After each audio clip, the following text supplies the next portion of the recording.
The American Society on Aging was founded in 1954. 66 years later, people are living prosperous and longer lives. However, many are living with social and economic inequities and inequalities. And the pandemic, it has reminded us that this country doesn't embrace aging. What will happen in 10 years when 1 in 5 Americans will be over 65? The American Society on Aging is transforming itself to tackle the challenges and invest in the opportunities that this demographic change will bring. The new ASA reflects our year-long programming and meaningful membership experience. The new ASA reflects our commitment to unite, to empower, and to champion all of you. But most importantly, the new ASA reflects our optimism for the future of aging. On behalf of everyone at the American Society on Aging, I am proud to introduce you to the new ASA. Learn more and join us at www.asaging.org.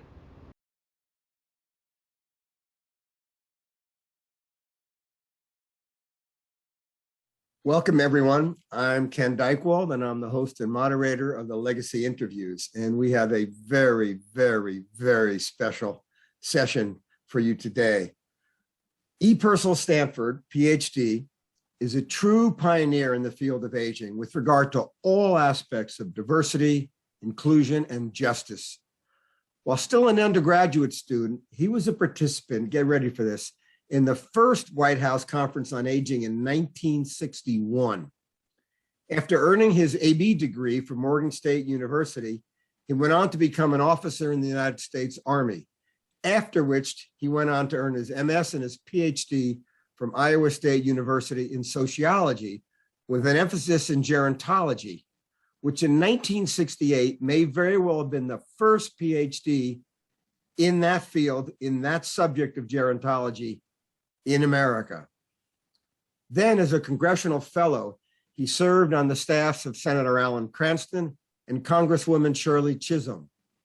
Dr. Stanford also worked in the United States Department of HEW and in the Office of the Secretary. He also worked in the United States Administration on Aging. Then, joining the faculty at San Diego State University as Professor and Interim Director of the School of Social Work, he founded the University Center on Aging, the Gerontology Department, and the National Institute on Minority Aging. He was then recruited to AARP, where he served as SVP for Diversity and Inclusion, and also as a senior advisor in the Thought Leadership Group. For those of you who are interested in ASA, he has served as the president of ASA in its early years, and he's the recipient of ASA's Hall of Fame Award. Currently, about to turn 83, he's the Next Avenue influencer in aging, and he's the president of the San Diego-based Kind Corporation, which provides housing for low-income older adults. Fernando sends his regards. Terry Fulmer sends her regards. Jenny Chin Hansen. Everybody I've talked to said, make sure you say hi to Percil for me. So welcome, Percil Stanford. Thank you very much. Really appreciate that. I really appreciate you taking on this mammoth task of presenting this particular series. It's really great. Well, I got a whole lot of questions to ask you, my friend. And before we jump into the serious stuff, we got from your team and your family a few pictures, and I'm going to ask you to tell me what we're looking at. Let's see if we can pull these up properly. Okay, so who's this guy? Oh boy, that's a youngster when he was still in high school. So where were you in high school? Where did you grow up? I went to high school in Denton, Maryland, and it was a segregated school, of course. And when you say of course, why do you say of course? I say of course because at that time, in the 1950s, we didn't have integrated schools. So we grew up in segregated schools. Like many Black students, we rode by several white schools to get to our high school.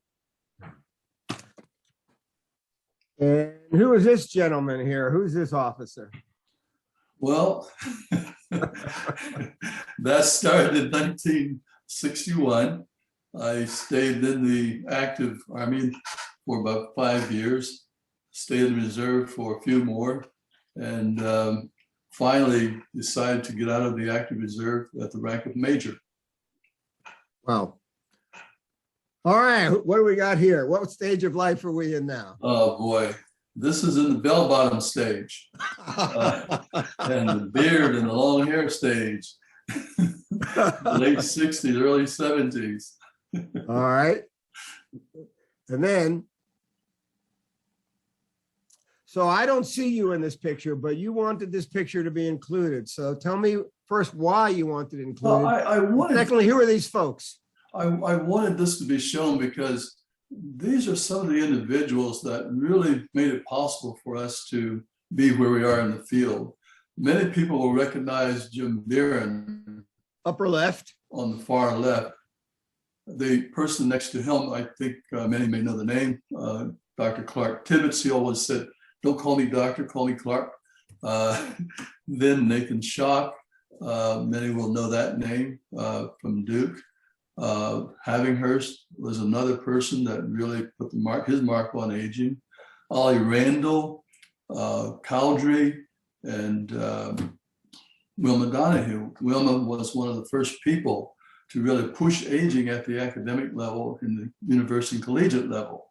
So they started the aging conferences, back in the 50s and leading up to the first White House Conference on Aging. Wow. Okay, where are we here? This is of course, former Congresswoman Shirley Chisholm. I had the real pleasure of working with her. I often reflect back on her insights, her stamina, her never quit attitude, her famous book of Unbought and Unbossed, because she felt that she didn't owe anybody anything but to just do the work of the people. Now, she was the first Black woman in the U.S. Congress. And I think she also ran for president in 1972. Right. So you worked with her. You got to know her a bit, huh? Oh, up close and personal. We were friends until she passed. She often tried to get me to run for a political office, and I said maybe, but never did. Of course, Jim Beeren. Jim, many people know because he was a mentor to many of us throughout the years. He was responsible for really getting gerontology known and started at the university and collegiate level. We know that there was a big discussion about whether gerontology should be a discipline or not. And Jim said, well, let's work through that. So he had to work through that a bit himself. But I had the pleasure of working with Jim for a lot of years. Was he a gerontologist himself? No, Jim was not. Jim was a biologist, if I recall correctly. But he worked at the federal level and was able to get funding for a lot of aging research in the early years. Celebration. Tell us about these lovely folks? This is my wife and son, Gwendolyn and Dewan. This is at his law school graduation at Berkeley. Now, Dewan's got a PhD and a law degree, huh? Right. So I guess he outsmarted you in some ways, huh? Well, he did, but I told him that I gave up getting my law degree to spend more time with him. Because I had started law school when he was a year old. Oh boy, this is a national forum, Ken, as you remember, in Washington, D.C. This was one of the forums, conferences prior to the last actually big aging White House conference on aging. So we were able to bring together a lot of people who had spent a lot of their years dedicating themselves to the national efforts to make sure diversity and inclusion were part of the national discussion in the aging arena. I'm sorry, I jumped over probably the most important one in a lot of ways. Yeah, this is, we call ourselves the Big Five. Of course, that's my wife again and myself. And I'll start with the little guy on the far right. That's Emil. He'll be 4 years old in about 3 weeks. And of course, that's Duan next to my wife, and Stacy on the far left, and his wife. And the last one, we got the movie star here. Well, that's just a standalone picture that I think was taken when I was at AARP. They were trying to get a shot that could be used in many different settings. All right, those are fabulous, and thanks for sharing some of those special parts of your life. We get a chance to see you and some of the moves you've made over your years. By the way, you still have any of those bell bottoms? I do not. I retired a while ago. Yeah, once I tried to figure out, like, what were we thinking with those, but what was the idea of those, you know? But all right, let's get to the serious stuff. Okay. So I've got questions in a number of different areas for you, and I'm going to ask you to just kind of tell me what's in your mind and in your heart, no holds barred. And if you don't like my question, just throw a better answer back at me. Okay. So first of all, tell me about your childhood, your parents, and the role of the church in your life. Well, my parents were both born around the turn of the century. My father in 1903, my mother in 1906. And they, of course, had parents who were of the, turn this off, of the 1800s. Right. And on my father's side, we can trace his lineage back to the early 1800s. My mother grew up also in the Eastern Shore of Maryland in Dorchester County. And she had about a 5th grade education, my father had a 3rd grade education. So anyway, just to fast forward, they were religious people, my mother more so than my father. My mother felt that we could do anything that we wanted to do. My father felt that we had to help with the work for the family. My mother wanted us to do both, get an education and help with the family. Just a funny story. My father had many brothers, about 6 or 7, and my brothers and I were named after them.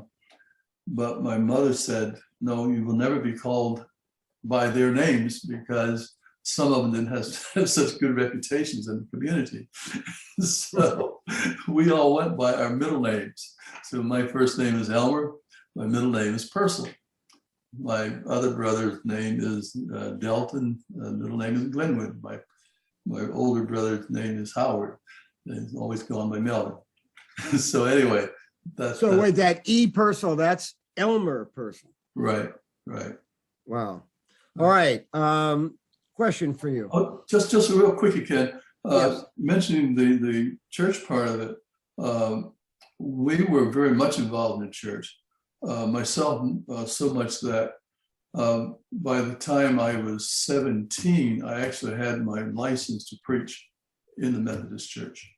Really?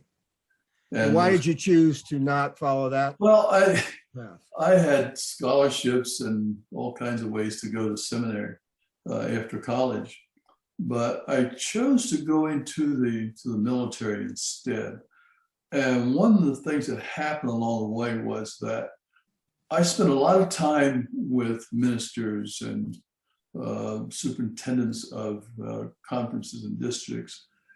And I saw a lot of things I didn't like and felt that I could serve in some other ways. And so that's the way I kind of changed my path and said that I could serve by finding the aging path, I could serve that way. So that got it. I have a question for you. I'm going to ask you some straight up maybe sensitive questions, but so you were a Black man in the 1960s as an officer in the military. Were you treated differently than the white officers? On many, many occasions, yes, it was obvious. On some occasions, it was not as obvious, but we knew, I say we other Black officers knew that we were being treated differently. When it came to ratings, when it came to promotion, it came to awards, we would outperform, but yet wouldn't get the recognition. So it was a way of surviving, I think, to try to outperform other people. And I recall being sent to Arlington Hall Station, a few miles down the road from where I live now, being the first officer in that permanently stationed at that location, and being told that, you know, people don't want you here by another officer. And he was just saying very clearly, they may not want you here, but you're assigned here, so you're going to stay. So it's starting with that kind of challenge. How did you, what was going on inside of you when you heard this kind of? Well, it wasn't a surprise. I mean, growing up in this region of the country and having the experiences that we've had, we just intuitively knew. So you had to hear, you had to see, but a lot of times you couldn't let on that you heard, that you saw. But I was able to understand what defenses I had to put forth in order to withstand the barrage. And what were they? What did you use? Block it out. It didn't happen. If it's something that's going to harm me physically, then I would certainly take precautions not to put myself in a situation where I would be harmed. I mean, just growing up and working on different farms and working for a lot of white people in the community, you know, we were physically assaulted at times. You know, the white kids would call themselves having fun.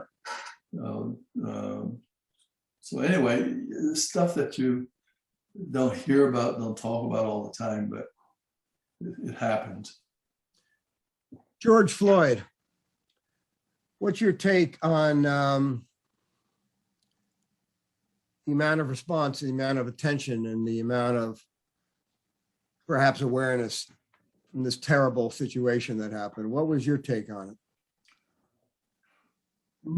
Looking at that situation, looking at the clips from that particular event, it said to me that we've never had a firsthand account, a first look at a Black person, or maybe any individual, having the life sucked out of them systematically, consciously, egregiously, without any sense of feeling for that individual. And when I look at George Floyd as a person, as a man, I look at him and think about him as being, yes, could be me, or could have been me in different situations, only didn't go that far. I think the response was a good response in the sense that more people did sit up and take notice and say, oh, wow, that kind of thing really does happen and did happen. But still, there are deniers in saying that, oh, no, he deserved it because he did this or had done that. But I think the national response was an appropriate response. So 6 years ago, at that meeting in Washington that you were standing beside the poster for about diversity and inclusion, you and I talked a little bit, and I asked you if you would be open to tutoring me. And over chunks of the following year, we would have weekly phone calls where the idea was that I would ask you questions and you would kind of no BS, speak your truth. And I think the idea for me, at least, was to try to clear away some of my ignorance and to try to see what this same period of time in which I've lived and worked and been in the aging field seemed and looked and felt so different to you. One of the examples you gave, you said, hey, if Dewan and I are walking down the street in Washington and there you are, you got your PhD, Dewan's PhD, JD. But if a group of white people are coming at you across the street, they might cross the street thinking that they can't trust you guys. And you said to me, has that ever happened with you and your son? And I, of course, said no. So what's it been like to live almost 83 years in a nation that is so disrespectful and prejudiced towards people of color? Well, let me start by saying that I'm glad I was born Black. And I say that because I don't have to wonder what it's like to be Black. And I can say that I can more understand what it's like to be brown, yellow, American Indian, other from other groups, because somehow being Black is a common denominator for so many other life experiences. And I started putting together some thoughts about what I call DLP, diverse life patterns. And those diverse life patterns are similar quite often, but they lead us perhaps to the same place in terms of having basic needs, basic wants, basic expectations, basic appreciations. So when I think about being Black in America, I think other people lose out because they don't know what a wonderful life it can be if you don't dwell on all of the negatives all the time. Understand the negatives, respect the negatives, but don't get marred in those negatives. Okay, so you've lived 83 years just about. Do you feel we've made progress with regard to diversity, inclusion, acceptance? How much progress have we made? Yeah, I do think we've made progress. You know, quite often is a few steps forward and a few steps back. It's cyclical. It goes up, it comes down, goes back up. And the it is that when I think about just education, for example, I know there are many schools, many districts around the country that are still basically segregated, but there has been some progress in that arena. When you think about the military, Truman's edict in 48 that we would integrate the military, I look at the number of people that have served in the military. It has given them a good life. The number of officers, number of non-commissioned officers, number of listed people from Black America that have gone through have benefited a lot. So there's progress there. I think in the political arena, you look at the number of people from African-American backgrounds serving in different levels of government now, whether it's local, state, federal. That is a major change. Corporate America has had reasonable progress in terms of leadership. And actually the very first of those calls, and by the way, I would recommend everyone who's going to watch this, and I know we've got people watching and participating from all over the world, if you can find a person who's different than you and agree to have an ongoing what you can learn from each other, it was massively powerful for me. The very first question I asked you, Percil, was I said, what percentage of the crap that President Obama got you think he got because he's a Black man? Do you remember what your answer was? Yeah, I said probably about 90%. All right, then you said to me, what would you say? And I'd say I would have said 30 to 40%. And then you told me, ask your white friends and ask the Black people you know over the coming months. And every single Black person I asked said 90%, and every single white person I asked said 30 to 40%. So we're looking at things, we could benefit from learning how to look at things through each other's eyes. Mm-hmm. Well, let me ask you how you draw the strength to be so kind of aware, but able to move forward in a life that's been segregated and disrespectful and maybe even mean to you at times. Where do you draw the strength? How do you, like, is there a voice in you, or is it your faith, or is it your parents, or how do you go forward? It's a combination of all of those. I think it starts at home with me, having parents who believed in hard work, believed in education, believed that you can do what you need to do to get the things done that you're required to get done. I think internally, it's a matter of not trying to absorb everything. It's a matter of trying to push things away and pull in those things that are positive. And I have to tell you, in my adult life, one of the things that has helped me tremendously was when I went to San Diego in the early 70s, beginning of the 70s. I got involved with a group that did Tai Chi. And there's a man by the name of Calvin Wu, who was taught by one of the masters in Hawaii. And he taught a group of us Tai Chi.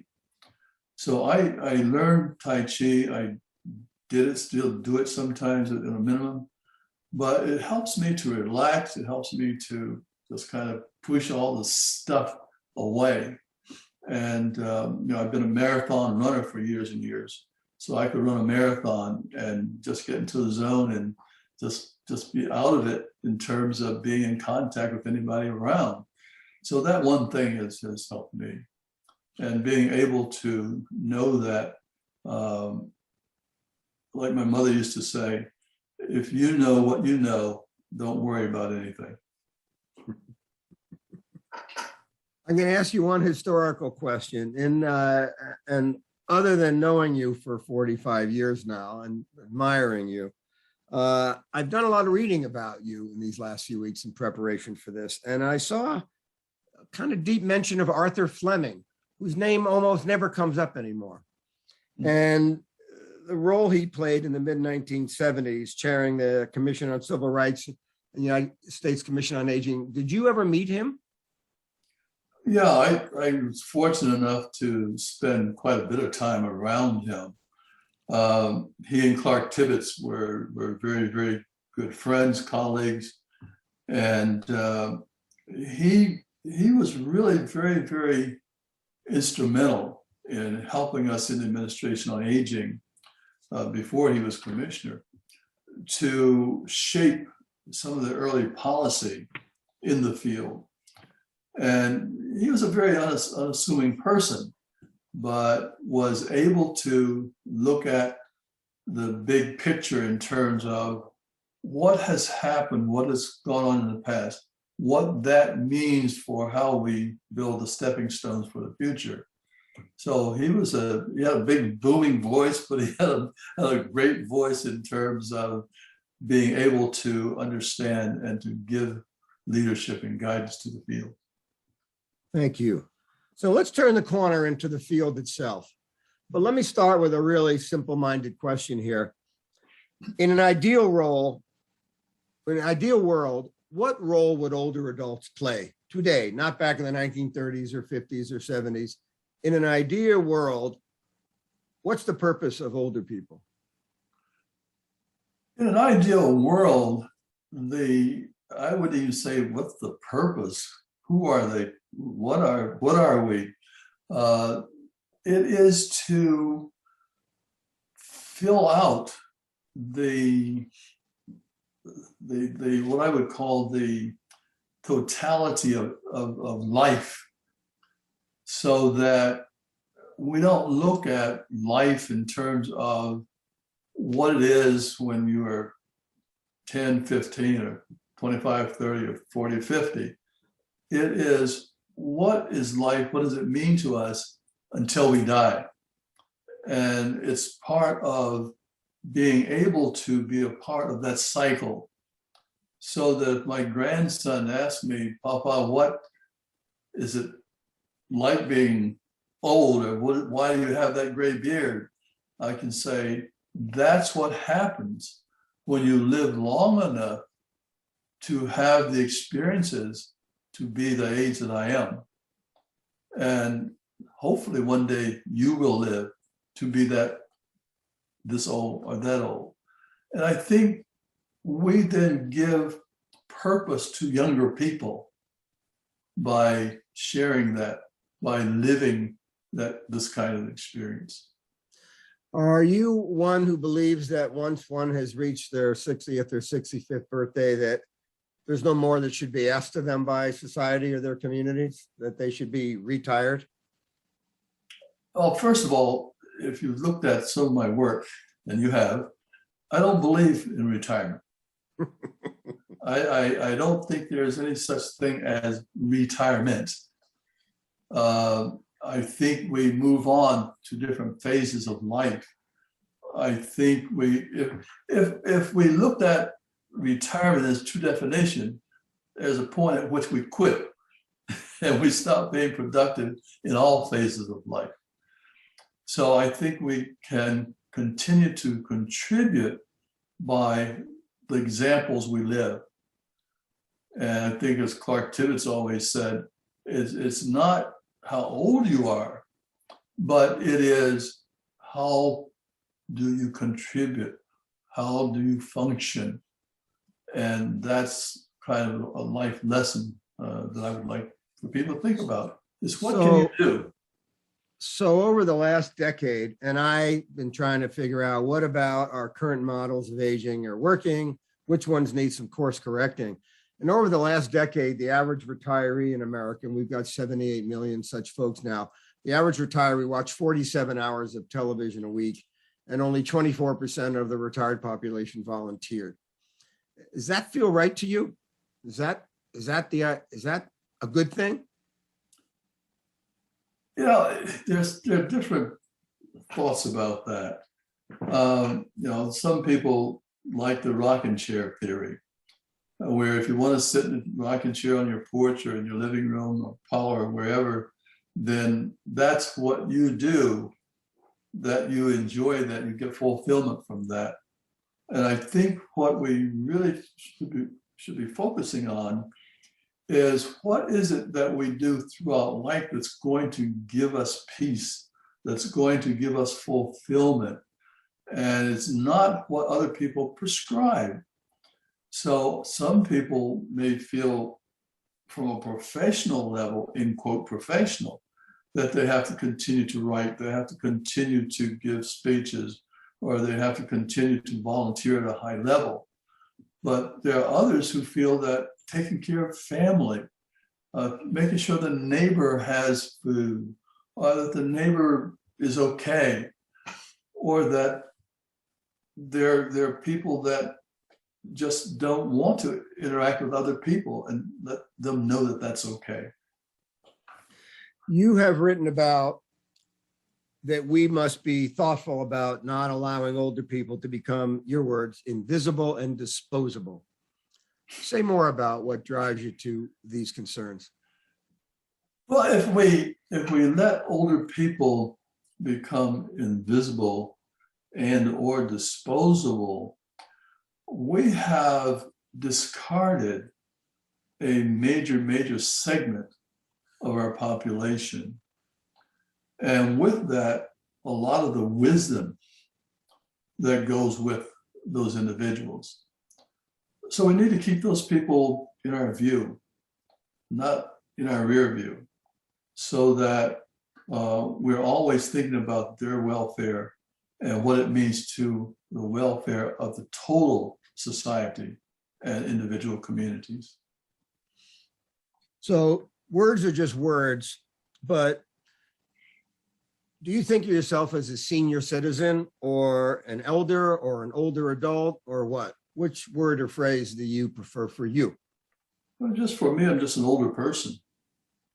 Being a person, being a whole person means a lot.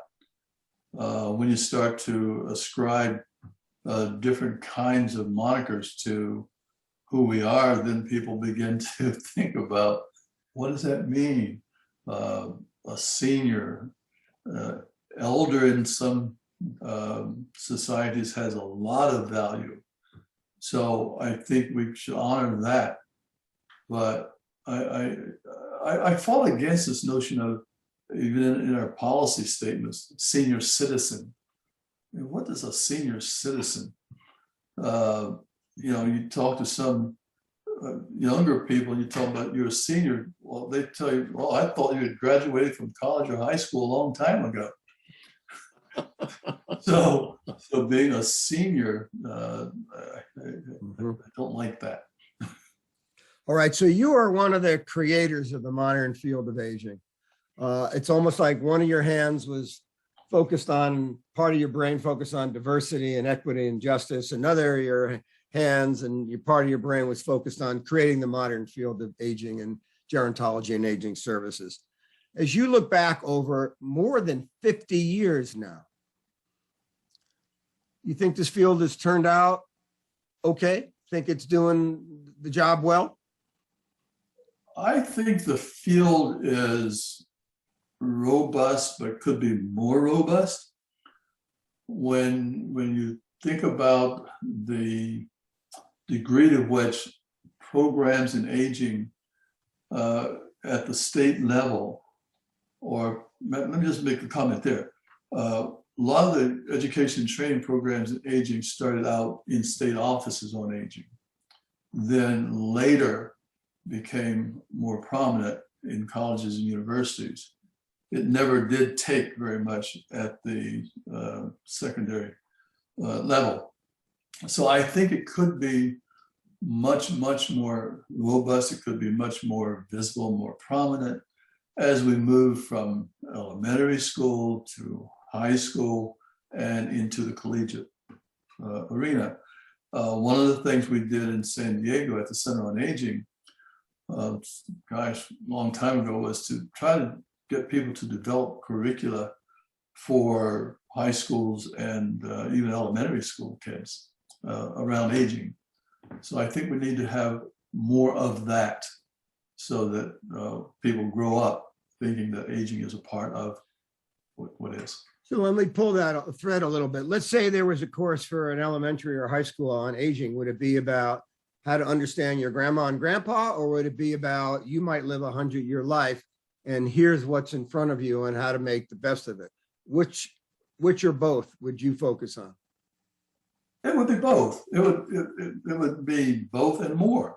It would be having kids at the elementary school level understand, yes, you perhaps have a grandmother or a grandfather, you have older parents, but these people are a very important part of your life. And then as they age, get into high school, et cetera, they begin to understand a little bit more about what it means to be older and then to care for older people. I worked with some folks at my son's high school in the social studies area, and I did one or two presentations with them. And the teacher, at my urging, had all those kids go out into the community and talk to an older person, and we had a script for them to follow. So they had to do a report on an older person. And some of those kids became friends with those older people, and they stayed involved, in touch with them for a long, long time, and perhaps throughout life. Excellent example. So let me ask you to put on your judge cap for a second. Many of us have been watching parts of the Olympics. What's the best thing about the modern aging field, and what do you think is its biggest flaw? I think the best thing is that through modern technology, we're able to see aspects of aging that we've never been able to see in terms of how people live their daily lives, how they navigate on a daily basis. You can see that live on screen, you might say. I think one of the, maybe not so much negative, but one of the negatives might be that sometimes in our rush for technology and to modernize everything, we forget that some of us didn't grow up with this technology. And there's that digital divide that we talk about among people from different ethnic minority groups. But I think there's a digital divide between older people. And so I think one of the negatives right now, I think people are becoming more aware of it, is that in our attempt to modernize our homes, for example, in our attempts to modernize transportation, our highways. I mean, I'm afraid to get on the highway now because I might get in the wrong lane or the express. I mean, gosh, what is this? So just riding the metro or the subway or going to McDonald's. I went to McDonald's. I said, where am I? So because the lines or the ordering system? No, Ken, it's because of the technology. I mean, how do you get served? I mean, you got to punch all the buttons. Mm-hmm. And if you haven't been involved in that on a regular basis, I'm lost. So let me play. I have not asked this question of anyone else, but since you're in your 80s, you can obviously remember before television was popular, certainly color television, and before there were cell phones and email and stuff. Is all this technology, do you think, making people's lives better? Generally, yes. But before I answer that, Ken, keep in mind, going back to the personal, I think you want us to really personalize this. Mm-hmm. I grew up on the eastern shore of Maryland on a small farm of 40 plus acres. We had no electricity. Wow. We had no running water. Wow. Okay, I did not leave that environment until I was a junior in high school. That was when the family home burned down. I was fortunate enough to, have an aunt who was here in Washington.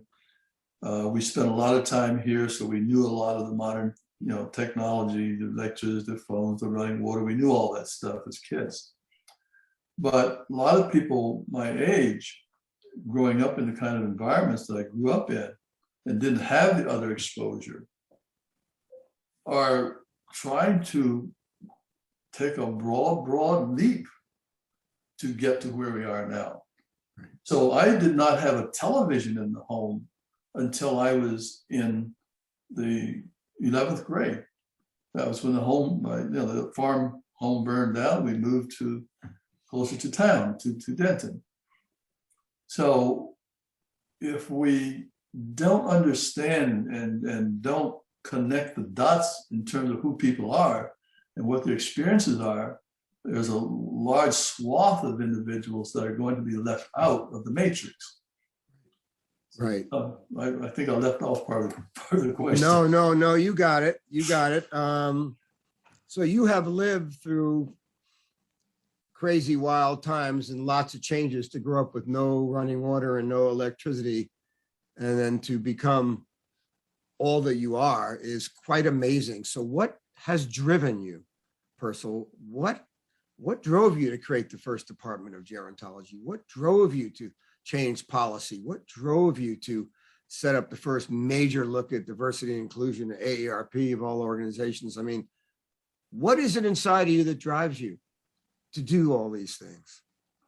I don't know. I've often thought about it, and I can't give you a good answer except to say that just CS, common sense stuff that ought to be happening.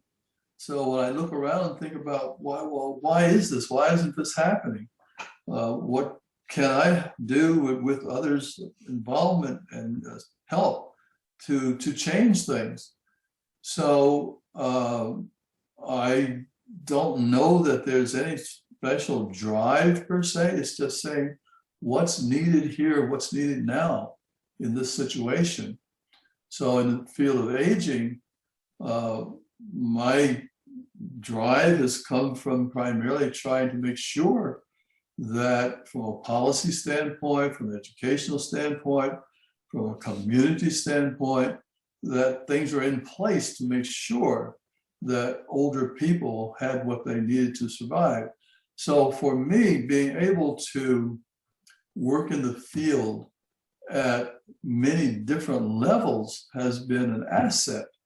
When I was in San Diego at San Diego State University, my first office was at the Catholic Community Services downtown. You know, I had a desk on campus, but the center was downtown. So we set up a minority council on aging and brought in people from all the different communities. Older people are on that council. And these are the people that made decisions about what we wanted to go after with the city council, with the county supervisor, et cetera, et cetera. So working at that level, and then at the state level, then at the national level, has been quite an asset. Let me ask you a question from your common sense and humble, I'm going to say, point of view. So you have been battling ageism in your work to see to it that older people are regarded and respected and also respect themselves and make contributions. You've also been standing up to racism your whole life. Two questions. One, are they similar? Do they feel similar? And the other question is, what is it about we, let's just say as Americans, that have got so many prejudices and tendencies towards discriminating against folks? Well, what is an ism? Most of the time when we end the word with ism, there's a connotation that there's something negative.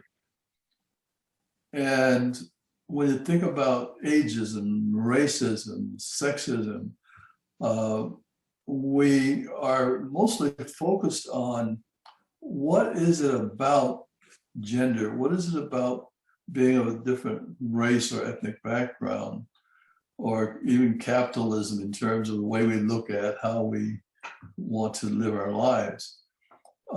We have to move that ism out of the picture and begin to say that there has to be a level playing field in terms of giving people the opportunity to make some decisions about how they want to live their lives, how they want to identify with other people. For example, when you look at some of the pictures that we're sharing on these interviews, we're coming from mixed families now. And when you think about what that means in itself, how we share our experiences, our backgrounds, that becomes a very, very important aspect. So the isms are going to be there, and we have to call them out for what they are.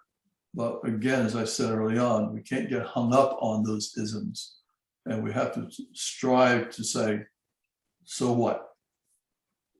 So that leads me to my next question, and I've got another one or two, and then we're going to get talking about your own aging process.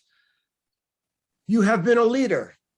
You could have been a leader in your Methodist church. You chose to become a leader in policy, in Washington, academia, AARP, thought leader. What would you advise us are the key qualities to have for people on this session, watching, listening around the world? What have you come to? What are the key things a person ought to have in mind or inside of them to be an effective leader? To me, to be an effective leader, you have to understand intuitively what leadership is, what it means.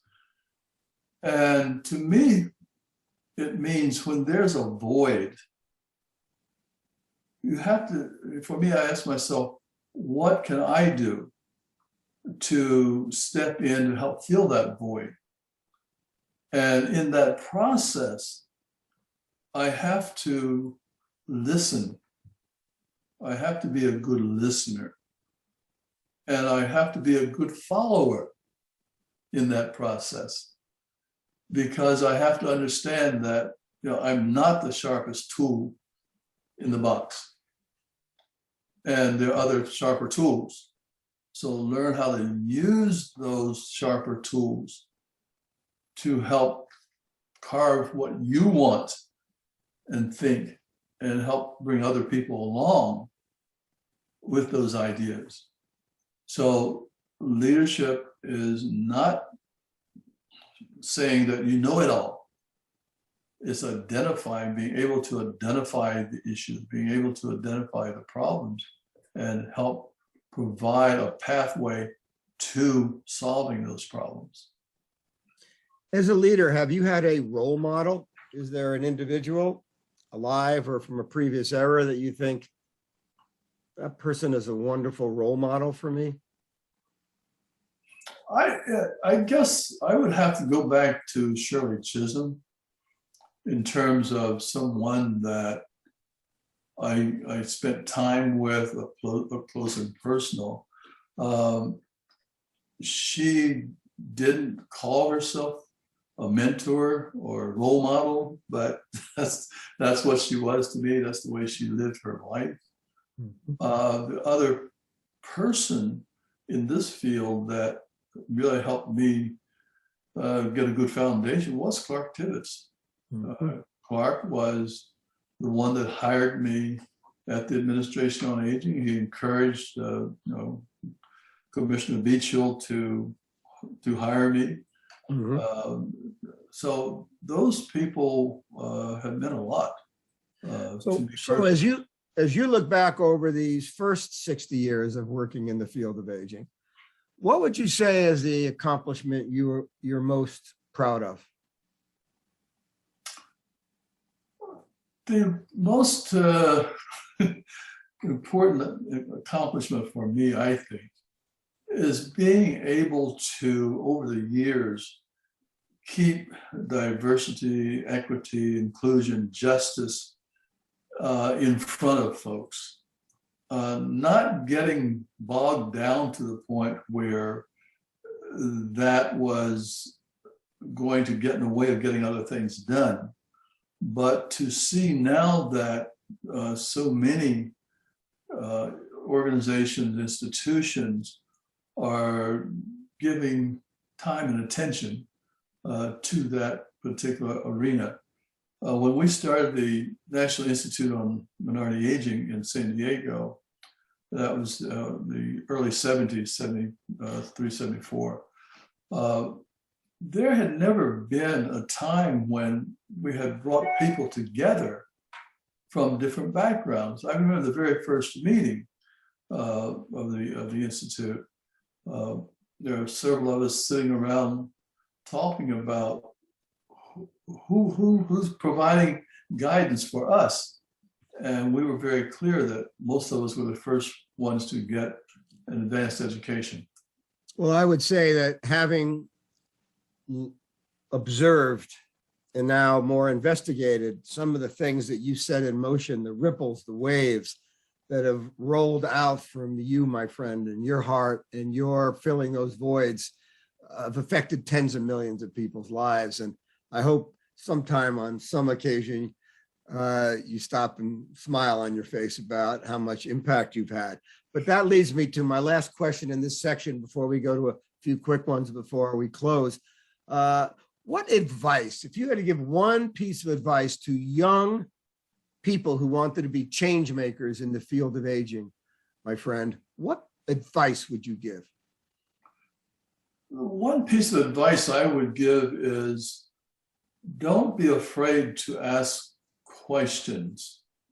If you have a question, formulate how you want to ask it and ask it. No matter who it is, ask the question. because if you don't ask the question, you'll never get an answer, and you always wonder. Thank you. I'm going to ask you now a few quick questions in our remaining few minutes about, here you are, a young man in college, writing, thinking, making sense of aging, and now you're in your 80s. For you, has aging been an ascent or has it been a descent in your personal experience? It's been a really gradual, steady ascent, because I know now some of the things that I don't want to do. I know some of the things that might cause problems, so I can avoid some of those pitfalls. I have a sense of where to reach out, how to reach out, where early on I probably would not have had. So for me, it's been a really gradual ascendance. There are some people who go so far as to mention perspective, and others that even talk about the possibility of people experiencing wisdom if they've lived 60, 80, 100 years. Do you see any buds of wisdom popping up inside your perspective? Well, what is wisdom? Wisdom to me is an accumulation of all those experiences, all those things that you've gone through over life, and being able to capitalize on those things and not make those mistakes again.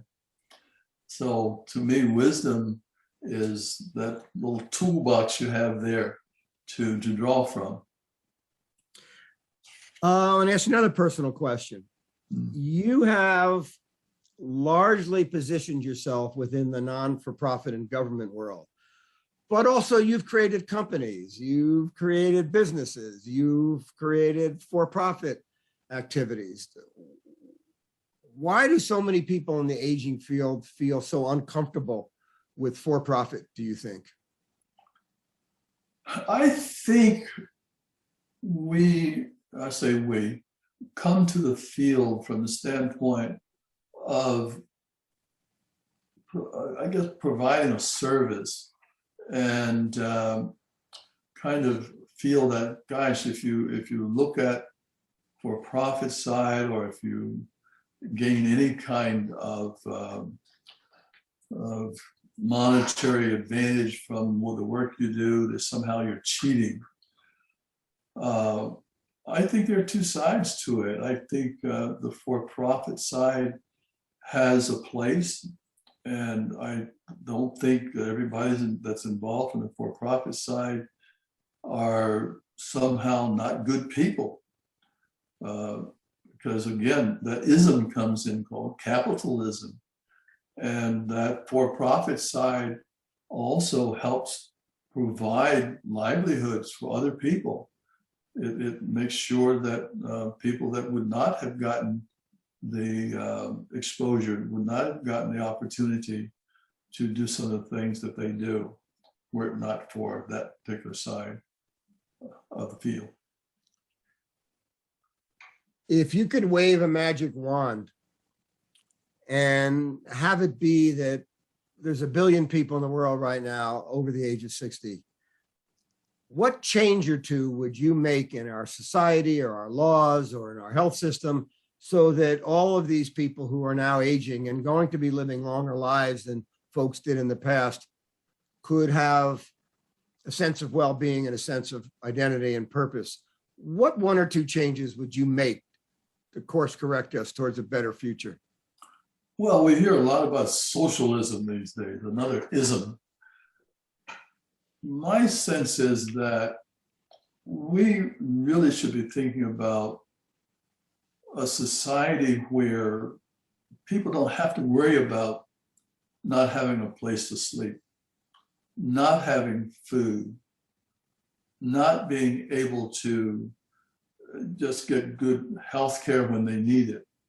So if I could wave a magic wand, I would say, let's get our political folks on the ball and begin to think about the society we live in and how we can that make it possible for all of us to have that food, shelter, clothing, and good health. Thank you. Good health care. So my two last questions, they're kind of particularly personal. I want you to imagine that you could go back in time and there's a current Percil, you're able to sit with the 20-year-old Percil. What would you say to him about what's in front of him? I would say that there are many challenges in terms of you being able to realize the goals you want to realize, but don't be afraid of what you might see or feel. I think one of the things that I would tell my younger self is you are as important, you are as good as, you do have the qualities, you do have the skills that other people have, no matter what their race or what their ethnicity is. So don't be afraid to step out. Don't be afraid to raise your hand and say, I will do what I have to do to make things different. So Percil, sometimes people draw metaphors from their work, or from maybe they're an artist or a musician or an athlete that carries them in terms of how they stay on game. You've been a runner throughout your life. Is that giving you any perspective? It has. And I started running a lot because, number one, we lived in a rural area. To get anywhere, you had to walk or run. So I learned how to run at a very young age. I also learned how to run fast because quite often the white kids would chase us and we couldn't fight back. So we had to run fast. But as I grew older and became a more trained runner in high school, college, etc., it took on a different meaning, and that was to develop the body, develop the mind, develop a mindset, the strength to win. And I was fortunate enough to win races in high school, college. And now if this is the Olympics, I actually was on my college team. We had two guys that ran in the Olympics in 1960, I guess it was. So anyway, I liken running a marathon or being a marathoner to aging, because the stages of preparing to be a marathoner, you have to get the body, the mind. And I think in aging, we need to think about our health. We need to think of our psychological being. And I think each phase of our life, we have to garner the strength to continue, to not give up when you get tired. Because running a marathon, as many people listening may know, there are times when you want to quit, but you have to say, I have to go on, I have to succeed. So I think when we talk to younger people and look at the metaphoric aspect of aging, it is like a marathon, and it doesn't get easier, but wow, when you get there, when you get to your 70s, you get to your 80s, you start to smile and say, boy, I'm still here, I'm still running, I feel good. Even though I ache, sometimes I don't want to get out of bed, but I'm still here, I'm still going. Fantastic.